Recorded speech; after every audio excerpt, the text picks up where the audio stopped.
మనం ధ్యానించబోతున్నాం. హెబ్రీ గ్రంథంని మనం ధ్యానించుకొని వస్తున్నాం. ఈరోజు యేసయ్య ఆజ్ఞ ప్రకారం మనం సమకూడి వచ్చినప్పుడల్లా కూడా యేసయ్యని జ్ఞాపకం ఉంచుకొని, ఆయన రాకడని జ్ఞాపకం ఉంచుకొని, యేసయ్య శరీరంలో రక్తంలో పాలు పొందమని చెప్పారు కనుక ఈరోజు యేసయ్య శరీరం రక్తంలో మనం పాలు పొందుటకు సిద్ధపడి వచ్చాం. మనం హెబ్రీ గ్రంథం 3వ అధ్యాయం 12, 13, 14, 15 వచనంలో మనం ధ్యానించబోతున్నాం. వాక్యంని జాగ్రత్తగా యేసయ్య నాతో మాట్లాడండి ప్రభువా. ఎక్కడో దుర్దినములు జరుగుతున్నాయి, ఎక్కడో ప్రజలు తిండి లేక ఉన్నారు, ఎక్కడో సునామీ, ఎక్కడో భూకంపాలు, ఎక్కడో వరదలు, ఎక్కడో ఎవరో ఇల్లు కోల్పోయింది, ఎవరికో నష్టంలో మేము ఉండటానికి వీల్లేదు యేసయ్య. మాకు అలాంటి దినములు రాకముందే, ఎందుకంటే వాక్యం సెలవిస్తుంది దుర్దినములు రాబోతుంది. అలాంటి దినములకు ముందు అయ్యా మేము మిమ్మల్ని కనుగొనే కృపణ దయచేయండి, మాతో మాట్లాడండి. ప్రార్థన పూర్వకంగా దేవుని వాక్యాన్ని మనం వింటాం. హెబ్రీ గ్రంథం 3వ అధ్యాయం 12వ వచనం. Take care, brethren, that there not be in any one of you an evil, unbelieving heart that falls away from the living God. సహోదరులారా, జీవము గల దేవుని విడిచిపోవునట్టి విశ్వాసం లేని దుష్ట హృదయము మీలో ఎవరి ఎంతైనను ఒకవేళ ఉండునేమో అని జాగ్రత్తగా చూచుకోండి. మనలో విశ్వాసం లేని ఎలాంటి హృదయం అంట? దుష్ట హృదయం. విశ్వాసం లేని దుష్ట హృదయం ఎవరిలోనో ఉన్నదో ఏమో అని జాగ్రత్త పడాలంట. ఈ విశ్వాసం లేని దుష్ట హృదయం ఏం చేస్తుందంటే దేవునికి దూరం చేస్తుంది మనల్ని. పాపం మనసులో ఉన్నప్పుడు దేవునికి దూరముగా మనల్ని తీసుకెళ్తుంది. మనం సజీవుడైన దేవునికి, ఈ గొప్ప దేవునికి సాతానుడు మనల్ని దూరం చేస్తున్నాడు. దేవుని పిల్లల్ని సాతానుడు దూరం చేస్తాడు, దుష్ట హృదయాన్ని కలుగ చేస్తాడు. ఆ దుష్ట హృదయం పాపం వలన కలుగుతుంది కనుక ఈనాడు సాతానుడు దేవునికి దూరముగా ప్రజల్ని దూరం చేయుటకు ఎన్నో రీతిలో ప్రయత్నం చేస్తానే ఉన్నాడు. మనం ఆలోచన చేయదాన్ని. టేక్ కేర్ బ్రదర్, జాగ్రత్త పడండి. సహోదరులారా, సహోదరులారా, జాగ్రత్త పడండి. ఏ దేవునికి దూరముగా? ఏ దేవునికి విరోధముగా? దూరముగా జీవం గల దేవునికి విరోధముగా. మన దేవుడు జీవము కలిగిన దేవుడు, సజీవుడు. మన దేవుడు సజీవుడు, జీవం కలిగిన దేవుడు. మనం ఆరాధిస్తున్నది జీవం కలిగిన దేవుడు. మన ప్రార్థన వినే దేవుడు, మనతో మాట్లాడే దేవుడు, మన మీద చెయ్యి ఉంచి మనల్ని ఆదరించే దేవుడు, మనల్ని బలపరిచే దేవుడు, మనకు సమస్యలో మన సమస్యకు పరిష్కారం చూపించే దేవుడు, సజీవమైన దేవుడిని మనం ఆరాధిస్తున్నాం. మనం నమస్కరిస్తున్న దేవుడు, మనం వెంబడిస్తున్న యేసయ్య సజీవుడు. ఈ సజీవమైన దేవునికి దూరం వెళ్ళకుండా, ఎవరికైనా దుష్ట హృదయం కలగకుండా జాగ్రత్త పడమంటున్నారు. అండ్ అన్బిలీవింగ్, విశ్వాసం లేని దుష్ట హృదయం. ఈనాడు చాలా మందికి క్షమించే మనసు లేదు. యేసే చెప్పారు, మీరు ఇతరులను క్షమించని ఎడల మీ పరలోకపు తండ్రి మిమ్మల్ని క్షమించున్నాడు. మన పాపం కొరకు సిలువలో మరణించినది యేసయ్య, మన కొరకు దెబ్బలు పొందినది యేసయ్య, ముళ్ళు కిరీటంలో వేసుకున్నది యేసయ్య. ఆయన శరీరం దున్నపడిన పొలం వలె మారిందంట. అంతగా కొట్టారు యేసయ్యని, అంతగా యేసయ్యని బాధ పెట్టారు మనం చూస్తున్నాం. కానీ పాప క్షమాపణ కొరకు యేసయ్య మరణించారు. సిలువ మీద ఉన్నప్పుడు యేసయ్య, అక్కడ యేసయ్యని సిలువ వేసిన వారిని, ఈ సిలువ వేయుటకు కారణముగా ఉన్న ఆ యూదుల్ని, ప్రధాన యాజకుల్ని, పరిసయ్యుల్ని, సద్దుసయ్యుల్ని చూసి యేసయ్య ఏమని చెప్పారండి? సిలువ మీద నుండి, వీరు ఏమి చేస్తున్నారో వీళ్ళకి తెలియదు కనుక వీరు పాపములను క్షమించండి అన్నారు. యేసయ్య నేను మీ పాపములను క్షమిస్తున్నాను అని చెప్పారా? లేదు, తండ్రి వీరు ఏం చేస్తున్నారో తెలియక చేస్తున్నారు, వీరిని క్షమించండి తండ్రికి చెప్పారా? తండ్రికి చెప్పారు. అయితే మీ పాపముల్ని, నా పాపముల్ని క్షమించవలసింది ఎవరు? మీ పాపముల్ని, నా పాపముల్ని క్షమించవలసింది ఎవరు? పరలోకపు తండ్రి. యేసే అదే చెప్పారు, మీరు ఇతరులను క్షమించని ఎడల, మీరు ఇతరులను క్షమించిన ఎడల మీ పరలోకపు తండ్రి మీ పాపములను క్షమించరు. పరలోకపు తండ్రి మన పాపములను క్షమించారు. దుష్ట హృదయం, విశ్వాసము లేని దుష్ట హృదయం. ఈనాడు సంఘంలో ఎంతో నేర్చుకుంటున్నారు, సంఘంలో ఆశీర్వాదం పొందుకుంటున్నారు. దేవుడు సంఘంలో ఎన్నో రీతిలో ఆత్మీయంగా ఆశీర్వదిస్తున్నారు, ఎన్నో ప్రార్థనలమైన మేలులు చేస్తున్నారు. కానీ ఒక చిన్న విషయం వచ్చిన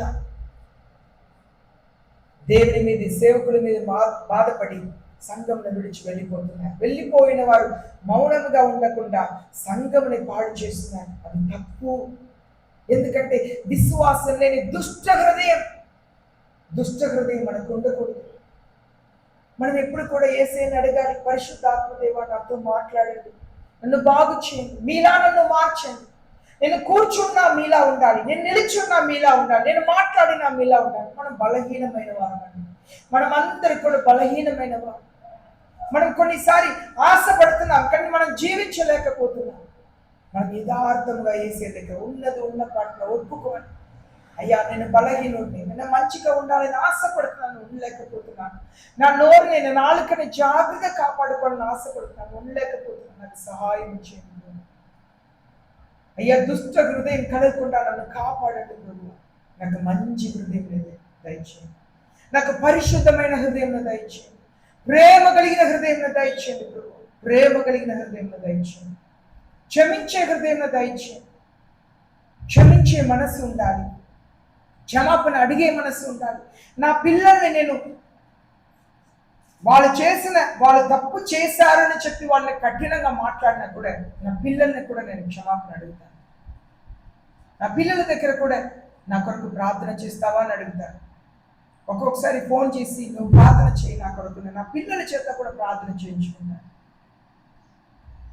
వెంటనే మనం క్షమాపణ అడగాలి, క్షమించాలి, మంచి హృదయం కలిగి ఉండాలి. దుష్ట హృదయం మనలో ఉండదు, అవిశ్వాసం ఉండకూడదు. యేసయ్య నా పరిస్థితిని మారుస్తారన్న విశ్వాసం ఉండాలి. యేసయ్యకు అసాధ్యమైనది ఏది లేదు అని నమ్మాలి. నా భర్త హృదయం మారుస్తారు, నా తల్లిదండ్రుల హృదయం మారుస్తారు, నా అక్క చెల్లి అన్న తమ్ముడు హృదయం మారుస్తారని విశ్వసించాలి. నా పిల్లల జీవితంలో యేసయ్య మారుస్తారని విశ్వసించాలి.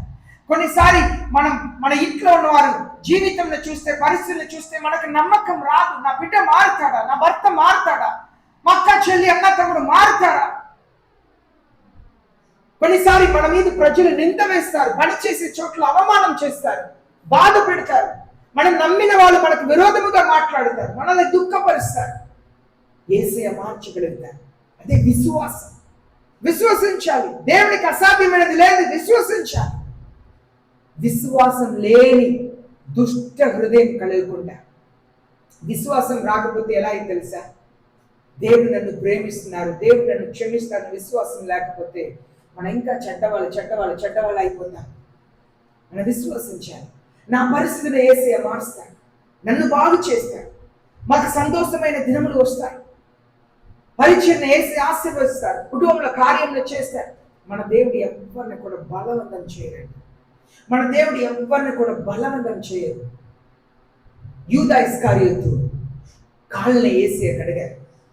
యేసయ్య ఒక ప్రత్యేకమైన ఒక చోటును ఏర్పాటు చేయమన్నారు. నా శిష్యులతో నేను పస్కా పండగని చేయుటకు నీ ఇంట్లో నాకు ఒక స్థలం కావాలంటే ఆ ఇంటి యజమానుడు ఒక విశాలమైన, బైబిల్లో రాయబడి ఉంది, బ్యూటిఫుల్ ఫర్నిష్డ్ హౌస్, అంటే ఆ ఇంట్లో అన్ని ఉన్నాయంట, కబోర్డ్లు ఉన్నాయంట, అన్ని మంచి టేబుల్ చైర్స్ అన్ని పెట్టి చక్కగా ఉందంట.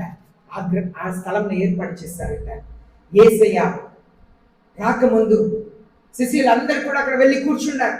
యేసయ్య వచ్చిన వెంటనే యజమాని చెప్తున్నాడు, అయ్యా మీరు వచ్చిన తర్వాత బానిసను పంపించాలని అనుకున్నాను, ఆయన వచ్చి అందరు కాళ్ళు కడుగుతారు, తర్వాత మీరు భోజనం చేయండి అంటే యేసయ్య చెప్పారు, ఎవరిని పైకి పంపించవద్దు, నేను చూసుకుంటాను అని పైకి వెళ్ళారు. పైకి వెళ్తే శిష్యులు యేసయ్య వచ్చే ముందు, యేసయ్య తర్వాత గొప్పవాడు నేను అని చెప్పి దర్కిస్తున్నారు. యేసయ్య వచ్చారు, పై వస్త్రాలను తీశారు, ఒక బల్లని తీసుకున్నారు, నీళ్లు తీసుకున్నారు, కండవని నడువును కట్టుకొని యేసయ్య అందరి కాళ్ళని తీసి కడగటం మొదలుపెట్టి తన నడువున కట్టుకున్న కండువతో వాళ్ళ కాళ్ళని తుడవటం మొదలుపెట్టారు. మీలో గొప్పవారుగా ఉండాలన్న వారు అందరికంటే చిన్నవారుగా ఉండాలని, మీలో అందరికంటే నాయకుడిగా ఉండాలని ఆశించేవారు అందరికంటే పనివాడిగా ఉండాలన్నారు యేసయ్య. క్రైస్తవులకు నంబర్ 1 క్వాలిటీ ఏం తెలుసా? చర్చిలో అందరూ వెళుతున్నా వాడి శుభ్రం చేయకుండా సరిగ్గా అలా ఇలా పాడు చేసి వెళుతున్న టాయిలెట్ని సంతోషముతో దేవుని మందిరంలో ఉన్న టాయిలెట్ని శుభ్రం చేయడానికి మనసు కలిగి ఉంటారు కదా. అదే తగ్గింపు అక్కడి నుండే స్టార్ట్ అవుతుంది. తగ్గింపు అక్కడి నుండే ప్రారంభమైంది. యేసయ్య దానికే ఇంటి యజమాని దగ్గర ఎవరిని బయటకు పంపించు, నేను చూసుకుంటాను. పై వస్త్రం తీసివేసి కండవాన్ని కట్టుకొని, అనగా ఒక బానిస అలా ఉంటారంట. బానిసకు పై వస్త్రం ఉండదు, బానిసకు పై వస్త్రం ఉండదు, పైన చొక్కా ఉండదు, కింద మాత్రమే కట్టుకుంటారు. కండవాన్ని నడువున కట్టుకొని ఆ నడువున కట్టుకున్న కండవాతో కాళ్ళు చూస్తారంట. యేసే చెప్పారు, ఎవరిని పంపించు, నేను చూసుకుంటాను. శిష్యులు అక్కడ కూర్చొని మాట్లాడుతున్నారు, నేను యేసే తర్వాత గొప్పవాడిని, నేను గొప్పవాడిని. అయితే ఎవరు కాలు కడుగుతారు? బానిస ఇంకా ఎవరు రాళ్ళు, ఎవరు కాలు కడుగుతారు?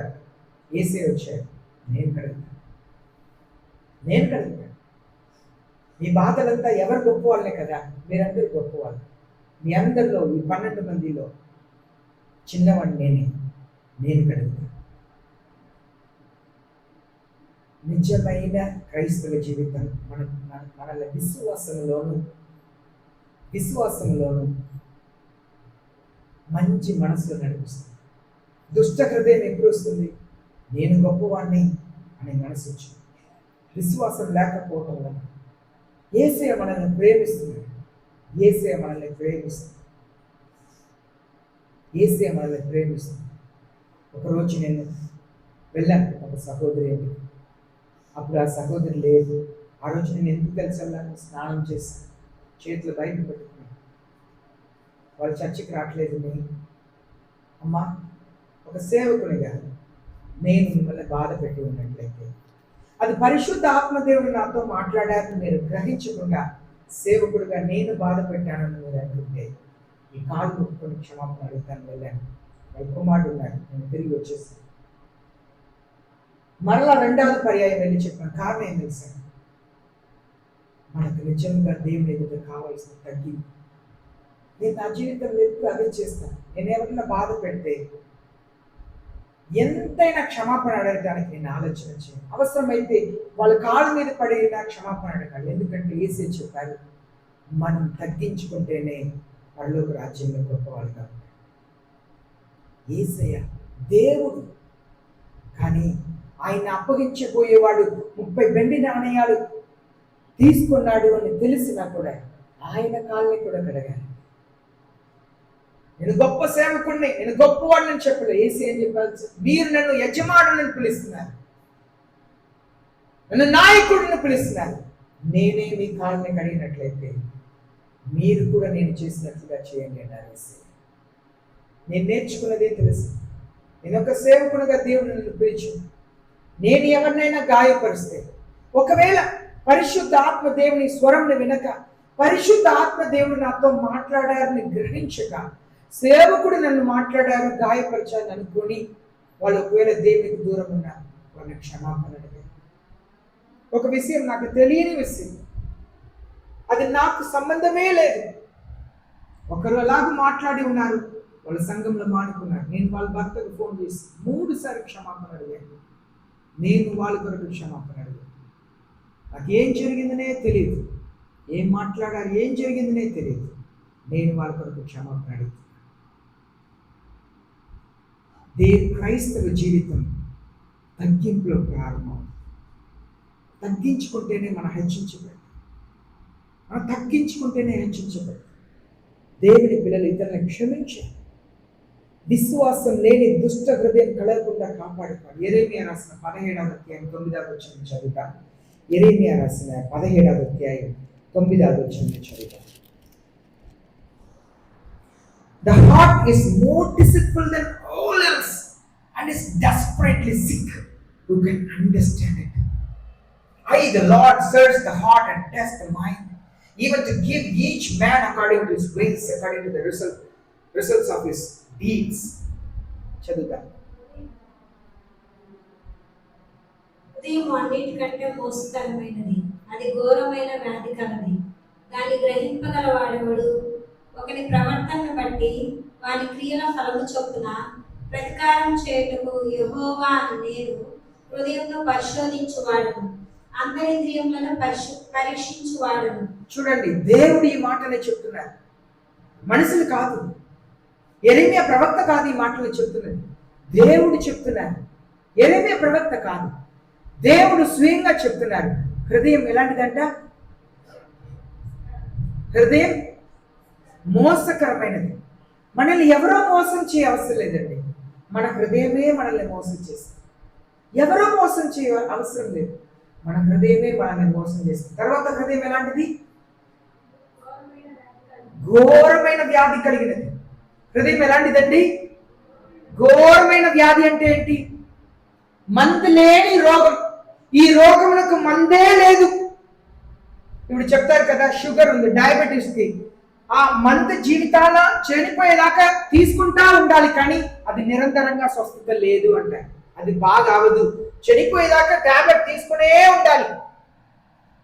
భయంకరమైన రోగం, హృదయం రోగం కలిగినదంట. ఈ యేసయ్య చెప్తున్నది హార్ట్ అటాక్ గురించి, హార్ట్ లో ఉన్న వాల్ బ్లాక్ అయిన గురించి, హార్ట్ లో హోల్ ఉంది దాని గురించి చెప్పట్లే. యేసయ్య చెప్పారు కదా, మనం తినేది ఏది కూడా మనల్ని అపవిత్రం చేయదు, కానీ నోట్లో వెళ్ళేది మనల్ని అపవిత్రం చేయదు, కానీ ఏదైతే లో నుండి మన నోటి ద్వారా బయట వస్తుందో అదే అపవిత్రం చేస్తుందంట. హృదయంలో చెడ్డదంతా కూడా హృదయంలో ఉందంట, పాపం అంతా కూడా హృదయంలో ఉందంట. తర్వాత మూడవది హృదయం ఎలాంటిది రాయబడింది? హృదయం మోసకరమైనది, బహువ్యాధి కలిగినది. తర్వాత డిసిప్ఫుల్, డెస్పరేట్లీ సిన్. ఎవరు దాన్ని గ్రహించగలుగుతారు? యేసయ్య చెప్తున్నారు, నేను హృదయంని అంతరింద్రియముల్ని పరిశోధించే దేవుడు. యేసయ్య హృదయంని పరిశోధిస్తున్నారు, మనందరి హృదయాన్ని పరిశోధిస్తున్నారు. నన్ను మిమ్మల్ని అందరి హృదయాన్ని పరిశోధిస్తున్నారు. చర్చిలో మాత్రం కాదు, మన ఇంట్లో ఉన్నప్పుడు, పని చేస్తున్నప్పుడు, ఒకరితో మాట్లాడేటప్పుడు హృదయాన్ని పరిశోధన చేస్తున్నారు. యేసయ్య పరిశీలన చేస్తున్నారు. కనుక మన హృదయాన్ని మనం జాగ్రత్తగా కాపాడుకోవాలి. అదే హెబ్రీ పత్రిక 3:12 సహోదరులారా, అవిశ్వాసం కలిగిన దుష్ట హృదయం కలగకుండా జాగ్రత్త పడండి, జీవం కలిగిన దేవునికి దూరంగా మిమ్మల్ని చేసేసిద్ది. విశ్వాసం లేని హృదయం, దుష్ట హృదయం జీవం కలిగిన దేవునికి మిమ్మల్ని దూరం చేసేస్తుంది. కనుక జాగ్రత్త పడండి. హెబ్రీయులకు రాసిన 3:13 చదువుతాం. 13 మైక్లో చదువుమా. నేడు మీరు ఆయన శబ్దంను వినిన ఎడల కోపం పుట్టించినప్పటి వలె మీరు హృదయములను కఠినపరచుకొనకూడని ఆయన చెప్పెను కనుక, పాపం వల్ల కలుగు భ్రమ చేత మీలో ఎవడునూ కఠినపరచకుండునట్లు నేడు అనబడు సమయం ఉండగానే ప్రతిదినము ఒకరినొకడు బుద్ధి చెప్పుకొనుడి. చూడండి, నేడు ఏమని రాయబడి ఉంది? నేడు అనగా ఈ రోజు, రేపు కాదు, ఎల్లుండి కాదు, వచ్చే వారం కాదు.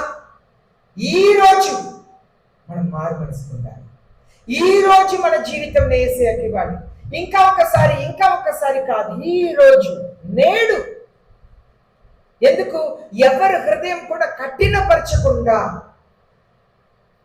అవిశ్వాసం, దుష్ట హృదయంని కఠినపరుస్తుందంట. ఆ హృదయం ఎలా కఠినపరుస్తుంది తెలుసా? నా సహోదరుడే కదా, నా సహోదరే కదా, నా అమ్మాయి కదా, నా అక్కే కదా, నా చెల్లి కదా, నా అన్న కదా, నా తమ్ముడు కదా, క్షమిస్తే ఏమైంది? నా భార్య కదా, నా భర్తే కదా, క్షమిస్తే ఏమైంది అని మనసు రానియకుండా కఠినమైపోతుంది. ఆ కఠిన హృదయం ఏం చేస్తుంది? నేను మాట్లాడను, నేను క్షమించను అని హృదయం కఠినమైపోతుంది. అవిశ్వాసం దుష్ట హృదయాన్ని కఠినపరిచేస్తుంది. కారణం ఏంటంటే హృదయం అన్నిటికంటే చెడ్డది, బహు వ్యాధి కలిగినది, ఘోరమైనది. ఎవరు గ్రహించగలుగుతారు? ఎవరు గ్రహింపగలుగుతారు? గ్రహించే మనుషులు ఎవరైనా ఉన్నారా? గ్రహించే వాళ్ళు ఎవరైనా ఉన్నారా? యేసే చెప్తున్నారు, ఈ రోజు గ్రహించండి. ఇక్కడ చెప్తున్నారు, నేడు అనబడిన దినం ఉన్న వరకు ఒకరిని ఒకరు హెచ్చరించుకోవాలంట. ఒకరిని ఒకరు హెచ్చరించుకోవాలంట. అలాగే హెచ్చరించడం అంటే ఎంకరేజ్ వన్ అనదర్. ఒకరిని ఒకరు బలపరుచుకోవాలంట, ధైర్యపరచుకోవాలంట. ప్రతిరోజు నేడు, రేపు మనకి ఏమైతే తెలియదు, రేపు మనకి ఏమైతే తెలియదు, మనం రేపు ఉంటామో లేదో తెలియదు. రేపు ఇక్కడ ఒక భూకంపం వచ్చితే మనకి ఏమైతే తెలీదు కదా, తెలీదు. మనం చూస్తున్నాం, కంపెనీకి అందరు 200 మంది పైన కంపెనీకి పనికి వెళ్ళారు. టాబ్లెట్లు మందులు చేసే కంపెనీకి వెళ్ళారు. ఒకేసారి ఆ సిలిండర్ బ్లాస్ట్ అయింది. శవము కూడా దొరకలేదు హైదరాబాద్లో 2 వారాల ముందు కదా, బూడిదైపోయింది. పనికి వెళ్ళారు అంతే. బస్సులో వెళుతున్నారు, ఎవరన్నా ఊహించి ఉంటారా? లేదు, బస్సులో వెళుతున్నారు, సడన్గా యాక్సిడెంట్ అయిపోయింది. ఊహించి ఉంటారు ఎవరైనా? చనిపోతాను. బయలుదేరారు, హోటల్లో తిని బయలుదేరుతున్నారు, బండి నడుపుకొని వెళ్తున్నారు, యాక్సిడెంట్ అయిపోతుంది. ఎవరన్నా ఊహిస్తారా? యాక్సిడెంట్ అయిపోతుంది. మనకి ఎప్పుడు ఏం జరిగిందో తెలియదండి. మనం నిన్నటి వరమే కాదు, కానీ రేపటి వరం కాదు. మనకు రేపు బ్రతికి ఉంటామా, రేపు ఏమైతే మనకు తెలియదు. మనకు రేపు ఏమైతే తెలియదు. మన ఈ రోజు మాత్రమే దేవుడు మనకి ఇచ్చిన అవకాశం అనేది. ఈరోజు ఒక్కరోజే మన హృదయంలో కఠినపరచకుండా ఎంకరేజ్ చేయాలి. ఎలా ఎంకరేజ్ చేయాలి తెలుసా? యోసేపు ఏ పాపం చేయలేదు. యోసేపుని తీసుకువెళ్ళి ఐగుప్తులో అమ్మేశారు. పోతీఫర్ ఇంట్లో ఆయన అందంగా బలంగా ఉండటం చూసి పోతీఫర్ భర్త ఆయన సైన్యాధిపతి కనుక అతను వెళ్ళిపోతారు. ఆయనతో పాపం చేయటానికి ఆమె ఆశపడి ఎన్నో రోజులు ఆయనతో మాట్లాడిందంట. ఆయన ఒప్పుకోలేదంట. నేను ఈ పాపం చేయను, ఎందుకంటే నా యజమానుడు ఈ ఇంట్లో ఉన్న స్త్రీలందరూ నా కిందే ఉంచారు, పురుషులందరూ నా కిందే ఉంచారు, అందరూ నా కిందే, కానీ మిమ్మల్ని తప్ప, కనుక నేను ఈ కార్యంలో ఒప్పుకొని ఉన్నాను.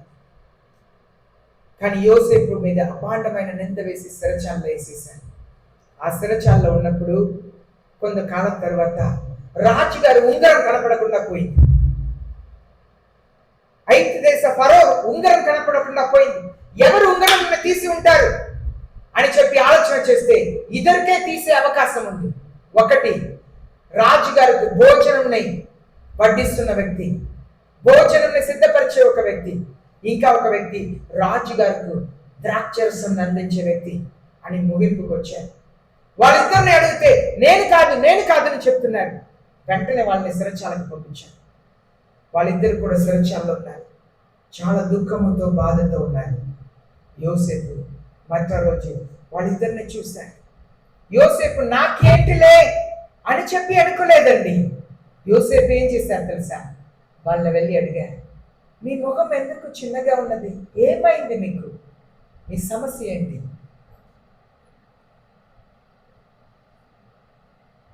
వాళ్ళు చెప్తున్నారు, మాకు ఒక కళ వచ్చింది, ఆ కళ మమ్మల్ని కలవర పెడుతుంది, మా ఇద్దరికి ఒకేలాంటి కళ వచ్చింది అంటున్నారు. సరే, మీ కళ ఏంటి నాకు చెప్పండి, నేను ప్రార్థన చేస్తాను. నేను చెప్పలేను, కానీ నా దేవుడు నాకు బయలుపరుస్తాను. కళలని చెప్పారు. కళని చెప్పినప్పుడు ఆయన చెప్పారు, ఇద్దరికి ఒకే కళ వచ్చింది. మూడు బుట్టలు అనేది, 3 పాత్రం అనేది 3 రోజులు. 3 రోజుల తర్వాత ద్రాక్షరసం ఇచ్చే నిన్ను దేవుడు అదే పనిలో పెడతారు. ఇదిగో ఆహారం వండించుకొని నువ్వు బుట్ట మీద తీసి పెడతాను, చూస్తావు కదా, నీ తలని ఆకాశ పక్షులు తింటాయి, నేను ఊరేసి చంపేస్తానని చెప్పారు. అలాగనే జరిగింది. అలాగూ వాళ్ళతో మాట్లాడటం వల్ల, కళల్ని వివరించటం వలన 2 సంవత్సరాల తర్వాత ఫరో రాజుకు ఒక కళ వచ్చింది. ఆ దేశంలో ఎవరు కూడా ఫరో రాజుకి ఆ కళని వివరించలేని సమయంలో ఈ ద్రాక్షరసం ఇచ్చేవారు చెప్తున్నారు, అయ్యా ఇప్పుడు నాకు గుర్తు వస్తుంది, నేను సిరచాల్లో ఉన్నప్పుడు నాకు కళ వచ్చింది, ఆ కళని అలాగనే ఒక వ్యక్తి చెప్పాడంటే తీసుకురండి అన్నారు ఆయన్ని. దేవుడు యోసేపు ద్వారా కళని వివరించి చెప్పగా రాజుగారు దేశంలో రాజు తర్వాత స్థానంలో యోసేపుని నియమించారు. హల్లెలూయా. మన దేవుడు అద్భుతమైన చేసేది. వీటన్నిటికి కారణం ఏంటి? యోసేపు ఆ స్థితికి ఎదగటానికి కారణం ఏంటి? దుఃఖములో ఉన్న వారిని బలపరిచాడు. వెళ్ళి మాట్లాడారు. మనం పలకరించాలి, మాట్లాడాలి. అదే యోసేపు చేశారు. ఇక్కడ అదే చూస్తున్నాం. ఒకరిని ఒకరు హెచ్చరించుకోండి, ఒకరిని ఒకరు బలపరచుకోండి. నేడు ఈ రోజు అనే ఉన్న కాలంలో ఒకరిని ఒకరు బలపరచుకోండి. ఒకప్పుడు దేవుడు నాకు ఒక వరం ఇచ్చాడు. ఇప్పుడు కూడా కొన్నిసారి అది ఉన్నదని నేను గ్రహించగలుగుతాను. కానీ అప్పుడు ఆ వరం చాలా తీవ్రంగా పరిశుద్ధ ఆత్మ దేవుడు నాలో కార్యం చేస్తుంటారు. అప్పుడు నాకు పరిశుద్ధ ఆత్మ దేవుని గురించి, వరంని గురించి ఇలా నాకు తెలియదు. నిజంగా నాకు పరిశుద్ధ ఆత్మ దేవుడు ఏ వరం ఇచ్చారంటే, ఏదైనా జరిగింది అనుకోండి, అది ఎలా జరిగింది, ఎవరు ఆ పని చేస్తారని నాకు వెంటనే తెలిసిపోయింది. ఆ పని ఎలా జరిగింది, ఎవరు చేశారని వెంటనే తెలిసిపోయింది. కొన్నిసారి ఇలా జరగబోతుందని ముందే వచ్చేసింది. నేను నా స్నేహితులకు చెప్తాను, ఇలా జరిగింది కదంటే వాళ్ళు నిజం చెప్తున్నాను. దేవుని స్థానం నిలబడి దేవుని పక్షంగా నిలబడి వాక్యం పట్టుకొని మాట చెప్తున్నాను.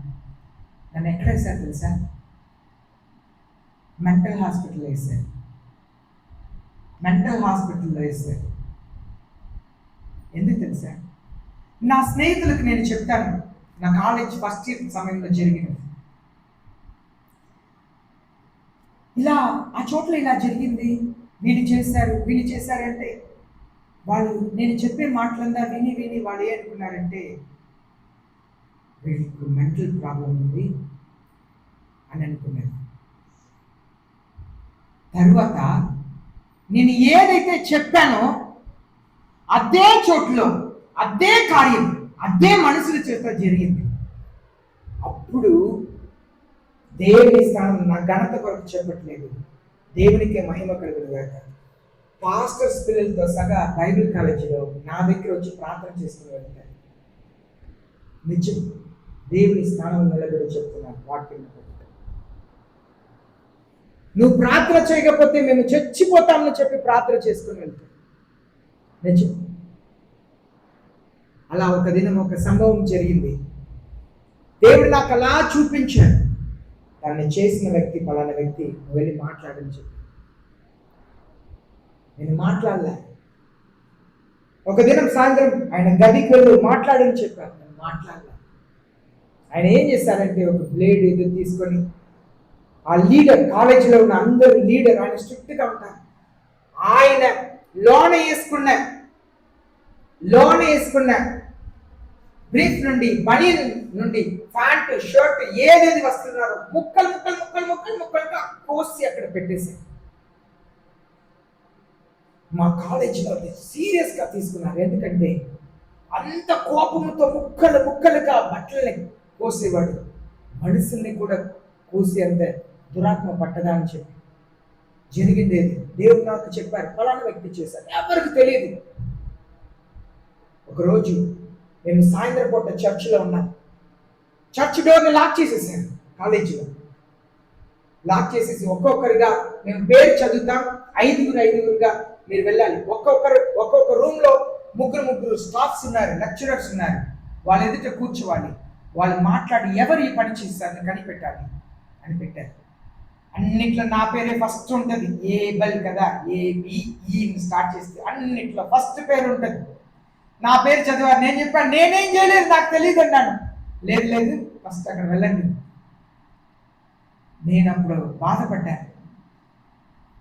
నాకు దేవుడు పలానా వ్యక్తినే చెప్పారు, కానీ వీళ్ళేం కనిపెట్టడానికి చర్చ్ డోర్ని లాక్ చేసి అందరినీ ఆఫీస్కి రప్పిస్తున్నారు అని చెప్పి ఆ రోజు మధ్య రోజు నేను ఆ అబ్బాయితో మాట్లాడలే. ఆయన చాలా జ్ఞాని, చాలా జ్ఞాని. పుస్తకాలు ప్రతి నెల ప్రింట్ చేస్తే దాంట్లో చాలా సంస్థకు రాస్తాడు. ఆయనకు వాళ్ళు డబ్బు ఇస్తారు, ఆయన రాసిన దాన్ని బుక్లో ప్రింట్ చేస్తారు. అంత జ్ఞాని ఆయన. నేను లైబ్రరీలో కూర్చొని చదువుతున్నాను, ఆయనే వచ్చి నా ముందు కూర్చున్నాడు. పరిశుద్ధాత్మ దేవుడు చెప్పారు, ఇప్పుడైనా మాట్లాడండి, ఇప్పుడైనా మాట్లాడండి. నేనేం చేస్తాను తెలుసు, మాట్లాడతాను అని చెప్పి అలా కింద వంచి తల నుంచి ఆ నిద్రపోయాను. లేచి చూశాను, ఆయన లేరు. సాయంత్రం అయింది. మనసులో సరే ఆయనతో వెళ్ళి మాట్లాడతామని నేను వెళ్ళేసరికి నా ఫ్రెండ్స్ చెప్పారు, ఆయన లేడు, ఆయన్ని కాలేజీలో పంపించేశారు. దేవుడు నాకు ఇచ్చిన వారం ఆ రోజుతో ఆగిపోయింది. దేవుడు నాకు ఇచ్చిన అభిషేకం ఆ రోజుతో ఆగిపోయింది. కారణం ఏం తెలుసు? దేవుని మాటకు నేను లోబడలేదు. దేవుడు నాకు ఇచ్చిన అభిషేకం వరంనే దేవుడు చెప్పినట్లుగా వాళ్ళ రక్షణ కొరకు నేను వాడుకోలేదు. ఏమంతా కూడా నా స్నేహితులకు చెప్పాను, ఫలానా వ్యక్తి చేశాడు, ఫలానా టైంలో చేశాడు అని చెప్పాను. నా స్నేహితులు అందరికీ తెలుసు ఫలానా వ్యక్తి చేశారు, కానీ కాలేజీలో ఎవరో చెప్పేశారు, తర్వాత వాళ్ళు కనిపెట్టేశారు, ఎవరో చెప్పేశారు. అప్పుడు జరిగిన సంభవం నా స్నేహితులందరికీ నా మీద ఇంకా గౌరవం పెరిగింది. నిజం చెప్తున్నాను, దేవుని వాక్యాన్ని పట్టుకొని చెప్తున్నాను. కాలేజీ చివరి రోజు, గ్రాడ్యుయేషన్ రోజు మా బంధువులు వస్తే మా బంధువులకు ఏం చెప్పారు తెలుసా? ఏబుల్ లేకపోతే నేను ఆత్మహత్య చేసి చనిపోయి ఉంటాను, ఏబుల్ లేకపోతే ఎప్పుడో వెళ్ళిపోయేవాళ్ళం అని చెప్పి నా బంధువులకు మా స్నేహితులు ప్రజలు వచ్చి చెప్పారు. నిజం చెప్తున్నాను, మనం తగ్గించుకుంటేనే ఆశీర్వాదం, తగ్గించుకుంటేనే ఆశీర్వాదం. దేవుడు మనల్ని వాడుకోవాలంటే మనం లోబడాలి. కఠిన హృదయం కలగకూడదు. అదే చూస్తున్నాం. ఇంగ్లీష్ బైబిల్లో 15వ వచనం, తెలుగు బైబిల్లో 13వ వచనం. Today if you hear his voice, ఈ రోజు మీరు దేవుని స్వరం విన్నట్లయితే, డోంట్ హార్డెన్ యువర్ హార్ట్, మీ హృదయాన్ని కఠినపరచుకోవద్దు. As when they provoked. ఆనాడు ఇశ్రాయేలు ప్రజలు దేవుని హృదయాన్ని బాధ పెట్టారంట, అవిధేయత చూపించి తిరుగుబాటు చేసి కఠిన హృదయం వలన యేసయ్యను బాధ పెట్టారంట. మనం అలా బాధ పెట్టడానికి వీళ్ళే మోకరిస్తాం, ప్రార్థిస్తాం. ప్రియమైన దేవుని జనం, మన దేవుని దగ్గర ప్రార్థన చేయాలి. మన హృదయంలో కఠినపరచుకోకూడదు, మన హృదయంలో కఠినపరచుకోకూడదు, మన హృదయంలో కఠినపరచుకోకూడదు. మీలో సజీవమైన దేవునికి దూరంగా వెళ్ళేటకు ఎవరి హృదయంలో అయినా అవిశ్వాసంతో దుష్ట హృదయం కలిగి హృదయం కఠినపరచబడుతుందో ఏమో అని జాగ్రత్త పడండి. అలాగూ జరగనీయకుండా ఒకరిని ఒకరు మీరు హెచ్చరించండి. నేడు నేడు అనే కాలం ఉన్న వరకు ఒకరిని ఒకరు హెచ్చరించండి. రేపును కాదు, నేను అదే పాపం చేశాను, రేపు తర్వాత నేను హెచ్చరించకపోయాను, నేను ఆశీర్వాదం అభిషేకాన్ని కోల్పోయాను. ఈ రోజు దేవుడు మారు మనసు పొందమంటున్నారు. ఈ రోజు యేసయ్యను క్షమాపణ అడుగుతాను. నేను ఎవరిని దుఃఖపరచమని ఉద్దేశంతో నేను చెప్పలేదు. పరిశుద్ధ ఆత్మదేవుని స్వరంలో వింటాను. తగ్గింపు మన జీవితంలో తగ్గించుకోవాలి, క్షమించాలి, ఇతన్ని క్షమాపణ అడగాలి. మంచి మనసు కలిగి ఉండాలి, మంచి మనసు కలిగి ఉండాలి. దుష్ట మనసు కాదు. దుష్ట హృదయం ఎప్పుడు వస్తుంది? అవిశ్వాసం ఉన్నప్పుడు దుష్ట హృదయం వస్తుంది. అవిశ్వాసం ఉండకూడదు. యేసయ్య అద్భుతం చేస్తానని విశ్వసించాలి, యేసయ్య బాగు చేస్తానని విశ్వసించాలి. నా పిల్లల్ని యేసయ్య రక్షించడానికి యేసయ్య సామర్థ్యాలను విశ్వసించాలి. దుష్ట హృదయం కలగకుండా మంచి హృదయం కొరకు ప్రార్థన చేయాలి. నాకు మంచి మనసుని ఇవ్వండి, నాకు మంచి హృదయం ఇవ్వండి అని ప్రార్థన చేయాలి. యేసయ్య చెప్పారు, హృదయ శుద్ధి కలిగిన వారు ధన్యులు, దేవుని చూచేవారు. మనం అడుగుతామా? అందరు అడుగుతామా? అయ్యా నాకు మంచి మనసుని ఇవ్వండి, మాకు మంచి మనసుని ఇవ్వండి. నాకు మంచి మనసుని ఇవ్వండి యేసయ్య. నాకు మంచి మనసుని ఇవ్వండి యేసయ్య. అయ్యా దుష్ట హృదయం వద్దు ప్రభు.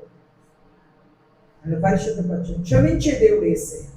మనల్ని క్షమిస్తారండి యేసయ్య. మీరు అడగండి, అడుగుడే మీకు ఇవ్వబడుతున్నారు. అడగండి, యేసయ్య నన్ను క్షమించండి, యేసయ్య నన్ను క్షమించండి అని అడగండి. నా పాపములను క్షమించండి యేసయ్య. నేను పాపిని ప్రభు, నన్ను క్షమించండి. నాకు పరిశుద్ధత ఇవ్వండి. మీరు నమ్మండి, దేవుడు మిమ్మల్ని ఉన్నతంగా హెచ్చిస్తారు. మీ పరిస్థితులే మారుస్తారు. మీరు దేని గురించి భారంతో అడుగుతారని యేసయ్య కార్యాన్ని మీలో చేస్తారు.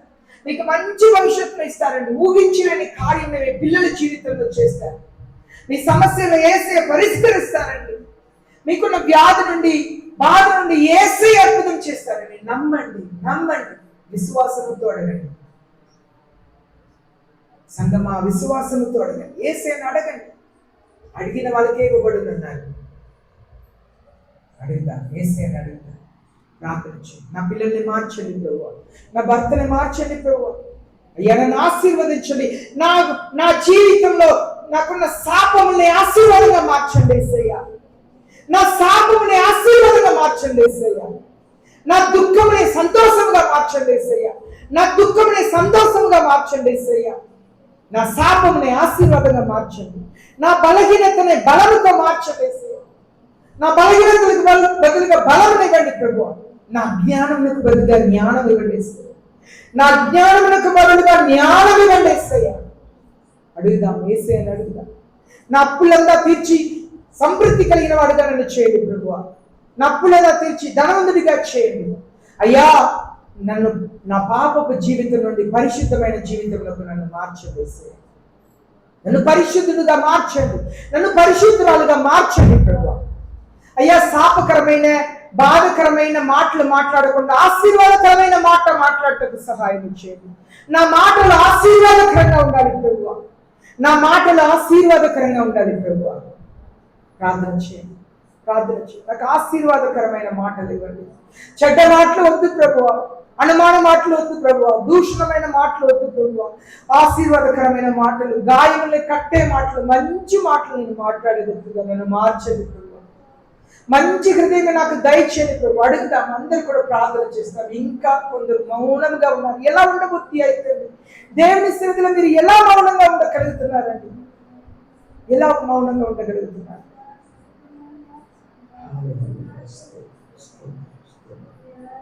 స్తోత్రం తండ్రి, తండ్రి స్తోత్రం. హల్లెలూయా, నీకే స్తోత్రం, స్తోత్రం. ఎవరికి వాళ్ళు ప్రార్థన చేస్తారు. మహాప్రేమ కలిగిన మా పరలోకపు తండ్రి, పరిశుద్ధ